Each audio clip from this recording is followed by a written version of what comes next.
हाँ जी, good morning students. Last time हमने न्यूमेरिकल्स किए थे वाइंड अप और अब हम बैक एक्सरसाइज स्टार्ट कर रहे हैं लाइट चैप्टर की। आज इस चैप्टर को ख़त्म कर देंगे हम।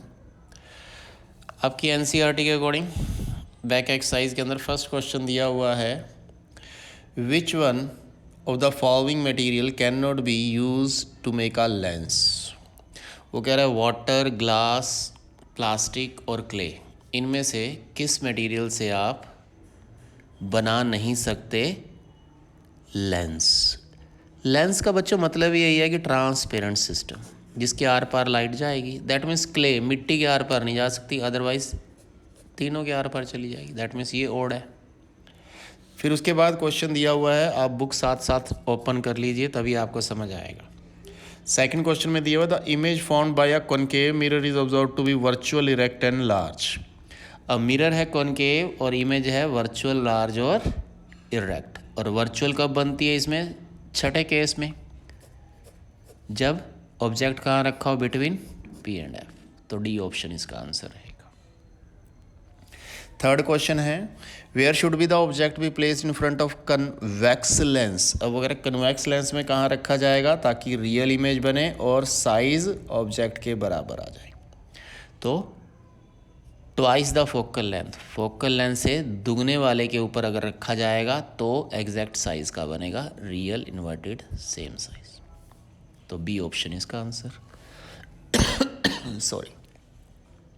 फोर्थ में दिया हुआ है, अ spherical mirror and a thin spherical lens. वो कह रहा है एक मिरर है और एक लेंस है, ठीक है। Each has focal length 15 centimetre, -15 centimetre focal length दी हुई है। तो माइनस से ही क्लियर हो गया कि आपके पास लेंस भी कॉनकेव है और मिरर भी कॉनकेव है। माइनस से क्लियर हुआ ये। अब अगर the mirror and the lens are likely to be, तो पता चल गया कौन से हैं। तो जैसा कि आपको बताया है कि बोथ आर कॉनकेव, क्योंकि फोकल लेंथ नेगेटिव कॉनकेव में होती है। फिफ्थ क्वेश्चन है, no matter how far you stand from a spherical mirror. वो कह रहा है इससे फ़र्क नहीं पड़ता कि आप कितनी दूर खड़े हैं स्फेरिकल मिरर से, चाहे कॉनकेव है या कन्वेक्स है। योर इमेज अपीयर्स इरेक्ट, पर आनी चाहिए आपकी सीधी। तो कन्वेक्स के अंदर ही सीधी आएगी या प्लेन मिरर के अंदर, क्योंकि कॉनकेव के अंदर तो पहली 5 चीज़ों के अंदर उल्टी आती होती है, तो इसमें सीधी आ रही है। इसका मतलब यही है। सिक्स्थ वाला, which of the following lens would you prefer to use while reading small letters found in the dictionary. वो कह रहा है इनमें से छोटे अक्षर होते हैं डिक्शनरी के, किसको पढ़ने के लिए आप यूज़ करोगे, कौन सा लेंस? ठीक है, तो सिंपली बच्चों कन्वेक्स लेंस यूज़ होगा और फोकल लेंथ भी जिसकी सबसे कम वाले सिस्टम के अंदर है। ठीक है, तो जिसकी फोकल लेंथ सबसे कम होएगी वो कन्वेक्स लेंस यूज़ करेंगे। तो ये ऑप्शन इसकी आंसर है।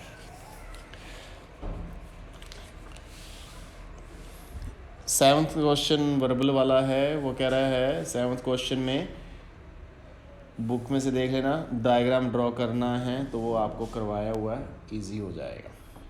एट्थ में क्वेश्चन कह रहा है कि कहाँ कहाँ कौन कौन सा लेंस, मिरर वगैरह यूज़ होता है। तो headlight of a car concave mirror use होता है,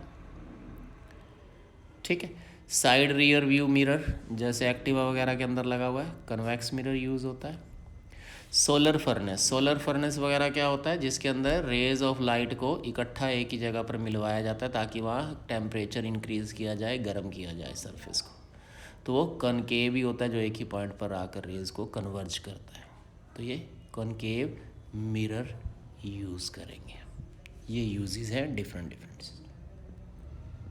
नाइन्थ क्वेश्चन में क्या दिया हुआ है, वो कह रहा है अगर आधा हिस्सा कन्वेक्स लेंस का ब्लैक पेपर से कवर कर दिया जाए, ये लेंस है इसका आधा हिस्सा नीचे वाला या ऊपर वाला ब्लैक पेपर से कवर कर दिया जाए, तो वो कह रहा है क्या ये कंप्लीट इमेज बना देगा? हाँ बना देगा, क्योंकि रेज तो यहाँ से जानी है ऑप्टिकल सेंटर से और इधर से, तो ये दोनों से तो इमेज बन ही जाने वाली है, इसमें तो कोई दिक्कत आने वाली है नहीं। ठीक है बच्चों, तो ये आपका बैक एक्सरसाइज के बाद नाइन्थ क्वेश्चन के बाद बच्चों वो सारे न्यूमेरिकल है जो आपको पहले ही मैं करवा चुका हूँ 17 तक, तो उसमें अब आपको कोई डाउट आएगा नहीं। फिर भी इनकेस अगर आता है तो आप क्लियर कर सकते हो, पूछ सकते हो। ठीक है बच्चों, तो ये आपका लाइट चैप्टर कंप्लीट होता है। अब इस लाइट चैप्टर के अंदर आपको